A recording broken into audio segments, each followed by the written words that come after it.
ওং নমো ভগবতে বাসুদেবায়। জয় শ্রীকৃষ্ণ। রাধে রাধে। বন্ধুরা, হিন্দু ধর্মে জ্যৈষ্ঠ মাসের পূর্ণিমা তিথি ভূমিকা ও তাৎপর্য অত্যন্ত গভীর রয়েছে। এটি কেবল একটি ধর্মীয় দিন নয়, বরং ভক্তির, সংস্কার এবং প্রকৃতির সাথে মানুষের মেলধনের একটি বিশেষ তিথি। হিন্দু পঞ্জিকা বা বাংলা ক্যালেন্ডার অনুযায়ী বছরে 12টি পূর্ণিমা তিথি রয়েছে। তার মধ্যে বৈশাখ মাসে পূর্ণিমা তিথি ভগবান বিষ্ণু সর্বশ্রেষ্ঠ হিসাবে গণ্য করেছেন। এই জ্যৈষ্ঠ মাসে পূর্ণিমা তিথিতে অথবা 3 বছর পর পর একটি অতিরিক্ত মাস তৈরি হয়। সেই মাসটিকে অধিক মাস বা মল মাস নামে পরিচিত। তাই এই মল মাসে কোনো শুভ কাজ সম্পূর্ণ হয় না বলে ভগবান বিষ্ণু তার নাম দিয়েছে পুরুষোত্তম মাস। এই পুরুষোত্তম মাসে পূর্ণিমা তিথিকে জ্যৈষ্ঠ পূর্ণিমা বলা হয়। হিন্দু ধর্মের এই দিনটির বিশেষ আধ্যাত্মিক ও ধার্মিক গুরুত্ব আছে। জ্যৈষ্ঠ মাসে পূর্ণিমা মূলত দুটি বিশেষ নামে সবচেয়ে বেশি পরিচিত: দেবস্নান পূর্ণিমা ও বট পূর্ণিমা। দেবস্নান পূর্ণিমা বা স্নান যাত্রা হিন্দু ধর্মে, বিশেষ করে বাংলা উড়িষ্যায় এই দিনটি অত্যন্ত গুরুত্বপূর্ণ। এই দিন পুরীর জগন্নাথ মন্দিরে ভগবান জগন্নাথ, বলভদ্র এবং সুভদ্রাকে গর্ভগৃহ থেকে বের করে এনে 108 ঘোড়া পবিত্র জল দিয়ে মহা স্নান করানো হয়। রথযাত্রার আগে এটি একটি অন্যতম প্রধান উৎসব। ভারতের বিভিন্ন অঞ্চলে বিবাহিত মহিলাদের এই দিনে স্বামীর মঙ্গল ও দীর্ঘায়ু কামনায় উপবাস রেখে বটগাছের পুজো করেন। এটি বট সাবিত্রী পূর্ণিমা বা সংক্ষেপে বট পূর্ণিমা নামেও পরিচিত হয়ে থাকে। শ্রোতা বন্ধুরা, এই জ্যৈষ্ঠ পূর্ণিমার দিন বা পূর্ণিমা চলাকালীন আপনারা কোন কোন খাবার থেকে বিরত থাকবেন? ভুলেও খাবেন না এই কয়েকটি খাবার। এবং এই ভিডিওটি শ্রবণ করে নেব এই পূর্ণিমা তিথি কখন পালন করা হবে, অথবা এর সময় কি রয়েছে ও পালনের নিয়ম কি রয়েছে, এবং এই পূর্ণিমার ব্রত কথাটি আলোচনা করব এই ভিডিওটিতে। শ্রোতা বন্ধুরা, ভিডিওটি খুবই গুরুত্বপূর্ণ হতে চলেছে, তাই শুরু থেকে শেষ পর্যন্ত ভক্তি সহকারে শ্রবণ করবেন। এবং চ্যানেলে নতুন হয়ে থাকলে চ্যানেলটি সাবস্ক্রাইব করে লাইক করে দিবেন। কমেন্টে ভক্তি, ভালোবাসা ও শ্রদ্ধা দিয়ে জয় শ্রীকৃষ্ণ জয় লিখতে ভুলবেন না এই শুভ দিনটিতে। জ্যৈষ্ঠ পূর্ণিমা সময়সূচি: 2026 সালে হিন্দু পঞ্জিকা অনুযায়ী জ্যৈষ্ঠ মাসে একটি অধিক মাস বা মল মাস পড়েছে, যার ফলে এই বছর দুটি জ্যৈষ্ঠ পূর্ণিমা পালিত হবে। একটি অধিক জ্যৈষ্ঠ পূর্ণিমা, যেটি মে মাসে পরিচালিত হবে, এবং অন্যটি নিজ বা শুদ্ধ জ্যৈষ্ঠ পূর্ণিমা, যেটা জুন মাসে রয়েছে। এই জ্যৈষ্ঠ পূর্ণিমার সময়সূচি হলো: পূর্ণিমা তিথি শুরু হবে 30 মে 2026 শনিবার বেলা 11:57 এবং পূর্ণিমা তিথি শেষ হবে 31 মে 2026 রবিবার দুপুর 2:14। এই পূর্ণিমার উপবাস বা ব্রত পালন করা হবে 30 মে এবং স্নান ও দান করার জন্য শুভ দিন হলো 31 মে। হিন্দু ধর্মের জ্যৈষ্ঠ পূর্ণিমার গুরুত্ব কি রয়েছে? হিন্দু ধর্মে জ্যৈষ্ঠ মাসে পূর্ণিমা তিথির গুরুত্ব অপরিসীম। জ্যৈষ্ঠ মাস হলো গ্রীষ্মকালে প্রখর উত্তাপের মাস, আর এই মাসের পূর্ণিমা তিথিতে আধ্যাত্মিক সাধনা এবং দান পুণ্যের জন্য বিশেষ ফলদায়ক বলে মনে করা হয়। এই দিনটির গুরুত্বপূর্ণ তাৎপর্য রয়েছে। দেবস্নান পূর্ণিমা বা স্নান যাত্রা: জ্যৈষ্ঠ পূর্ণিমার সবচেয়ে বড় আকর্ষণ হলো পুরীর শ্রীক্ষেত্রে বা জগন্নাথ ধামের স্নান যাত্রা। এই দিনটিকে ভগবান জগন্নাথের আবির্ভাব দিবস বা জন্মদিন হিসাবে পালন করা হয়।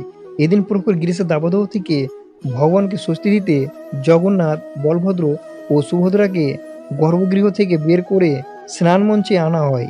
এরপর একটি বিশেষ পাটকুয়া থেকে আনা 108 ঘোড়া সুগন্ধি ও ভেষজ মিশ্রিত পবিত্র জল দিয়ে তাদের মহাস্নান করানো হয়। স্নানের পর ভগবানকে গজবেশ বা হাঁটি রূপ করানো হয়। শাস্ত্র অনুযায়ী এত দীর্ঘ সময় ধরে স্নান করার ফলে ভগবান জগন্নাথের জ্বর আসে, তাই স্নানযাত্রার পর থেকে 15 দিন তিনি অনস্বর বা ঘরে বিশ্রাম নেন এবং সাধারণ ভক্তদের দর্শন দেন না।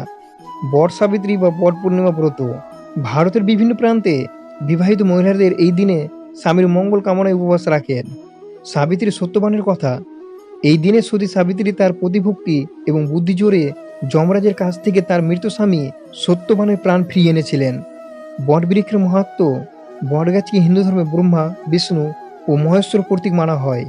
এই গাছের আয়ু অনেক দীর্ঘ হয়, তাই স্বামীর দীর্ঘায়ু কামনায় মহিলারা বটগাছে সুতো বেঁধে পরিক্রমা করেন এবং পুজো দেন।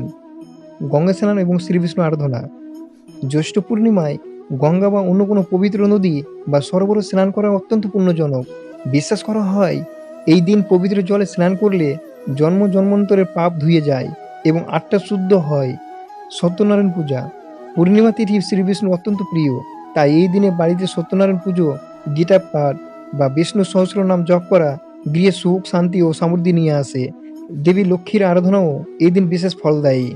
হিন্দু ধর্মে পূর্ণিমা তিথিকে অত্যন্ত পবিত্র এবং শুভ বলে মনে করা হয়। আর এই দিনটি ধন ও ঐশ্বর্যের দেবী মা লক্ষ্মীর অত্যন্ত প্রিয়।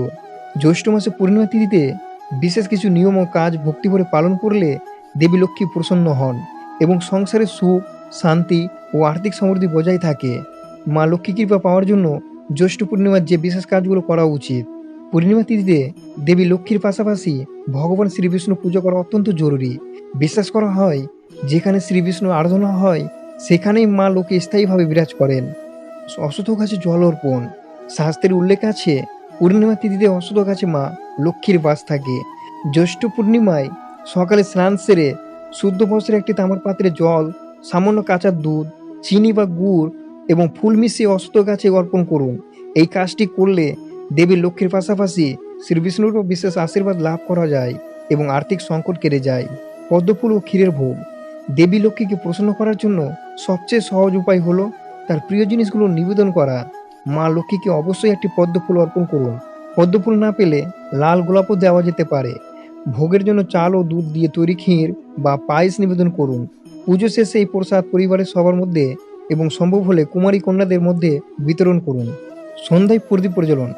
সন্ধ্যাবেলা হলো মা লক্ষ্মীর গৃহে প্রবেশ সময়, তাই এই সময়ে ঘর অন্ধকার রাখা একেবারেই উচিত নয়। জ্যৈষ্ঠ পূর্ণিমায় সন্ধ্যায় বাড়ির মূল দরজায় দুই পাশে দুটি ঘিয়ের প্রদীপ জ্বালান। তুলসী তলায় এবং ঠাকুর ঘরে নিয়ম করে প্রদীপ ও ধূপকাঠি দেখান। মূল দরজায় প্রদীপ জ্বালালে মা লক্ষ্মী আকৃষ্ট হন এবং গৃহে প্রবেশ করেন। জ্যৈষ্ঠ পূর্ণিমার দিনে কি কি খাবার খাওয়া উচিত নয়। হিন্দু শাস্ত্র এবং আয়ুর্বেদ অনুযায়ী পূর্ণিমা তিথিতে চাঁদ তার পূর্ণাঙ্গ রূপ থাকে এবং পৃথিবীর সবচেয়ে কাছাকাছি অবস্থান করে। চাঁদের এই পূর্ণরূপ মানুষের মন, আবেগ এবং শরীরের জলীয় অংশের উপর গভীর প্রভাব ফেলে। এই কারণে জ্যৈষ্ঠ পূর্ণিমা তিথিতে শরীর ও মনকে শান্ত রেখে এবং শুদ্ধ রাখার জন্য বিশেষ কিছু খাবার খাওয়া থেকে সম্পূর্ণ বিরত থাকার নির্দেশ দেওয়া হয়েছে। পূর্ণিমার দিনে যে খাবারগুলো কঠোরভাবে বর্জিত করতে হবে। যে কোনো ধরনের আমিষ খাবার। পূর্ণিমার দিন মাছ, মাংস, ডিম বা যে কোনো ধরনের সামুদ্রিক খাবার খাওয়া সম্পূর্ণ নিষিদ্ধ, কারণ এই খাবারগুলোকে তাসমিক হিসাবে গণ্য করা হয়। পূর্ণিমার দিন এগুলো গ্রহণ করলে শরীরে নেতিবাচক শক্তির সঞ্চার হয়, যা মনের একাগ্রতা নষ্ট করে এবং ক্রোধ বা উগ্রতা বৃদ্ধি করে। অন্ন বা ভাত। অনেকেই জানেন না যে একাদশীর মতো পূর্ণিমা তিথিতেও ভাত বা চাল থেকে তৈরি যে কোনো খাবার নিষেধ বলে অনেক শাস্ত্রে উল্লেখ রয়েছে। চালের সঙ্গে জলের গভীরতার সম্পর্ক রয়েছে এবং জল সরাসরি চাঁদের দ্বারা প্রভাবিত হয়। বিশ্বাস করা হয় পূর্ণিমার দিন চাল গ্রহণ করলে শরীরে জলের মাত্রা অকারণে ওঠানামা করতে পারে, যা মনকে অত্যন্ত চঞ্চল ও অস্থির করে তোলে। যারা উপবাস রাখেন তাদের জন্য ভাত খাওয়া কঠোরভাবে বর্জিত করা হয়েছে। পেঁয়াজ ও রসুন। নিরামিষ হলেও পেঁয়াজ এবং রসুনকে হিন্দু শাস্ত্রে উগ্র বা তাস্মিক উপাদানের তালিকায় রাখা হয়েছে। এই দুটি উপাদান শরীরের অত্যাধিক তাপ এবং উত্তেজনা সৃষ্টি করে। পূর্ণিমার সময় এমনিতে মানুষের আবেগ চরম পর্যায়ে থাকতে পারে, তাই পেঁয়াজ রসুন এই অস্থিরতাকে আরও বাড়িয়ে তোলে। মসুর ডাল। পূর্ণিমার দিন মসুর ডাল খাওয়া থেকে বিরত থাকা উচিত।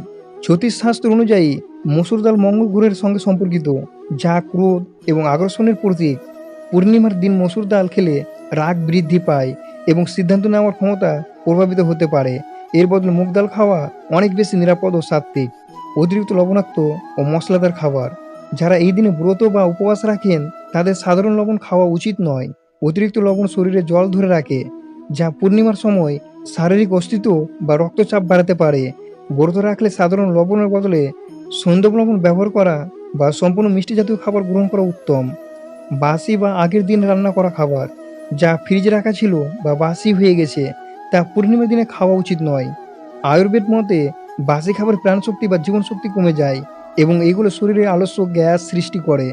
এই দিন সর্বদা সদ্য রান্না করা এবং সহজে হজম হয় এমন খাবার গ্রহণ করা উচিত। জ্যৈষ্ঠ পূর্ণিমায় প্রখর গরম থাকে, তাই এই দিনটিতে এমন খাবারই বেছে নেওয়া উচিত যা শরীরকে ঠান্ডা রাখে, যেমন প্রচুর পরিমাণে জল, ফলের রস, দুধ, ছানা, দই এবং মরশুমি ফল। এতে শরীর সুস্থ থাকে এবং মন আধ্যাত্মিক কাজে নিবদ্ধ করা সহজ হয়। আপনারা জ্যৈষ্ঠ পূর্ণিমায় এইসব খাবার থেকে বর্জনীয় থাকবেন। জ্যৈষ্ঠ পূর্ণিমা ব্রত কথা ও মাহাত্ম্য। জ্যৈষ্ঠ মাসে পূর্ণিমা তিথিতে মূলত বট সাবিত্রী ব্রত বা বট পূর্ণিমা পালিত হয়। এই দিনে প্রধান ব্রত কথা হলো সতী সাবিত্রী এবং সত্যবানের কাহিনী। স্বামীর দীর্ঘায়ু, সংসারের মঙ্গল এবং অদূর দাম্পত্য সম্পর্কের কামনায় বিবাহিত মহিলারা এই ব্রত পালন করে। আপনারা ভালো থাকবেন, সুস্থ থাকবেন। ধন্যবাদ।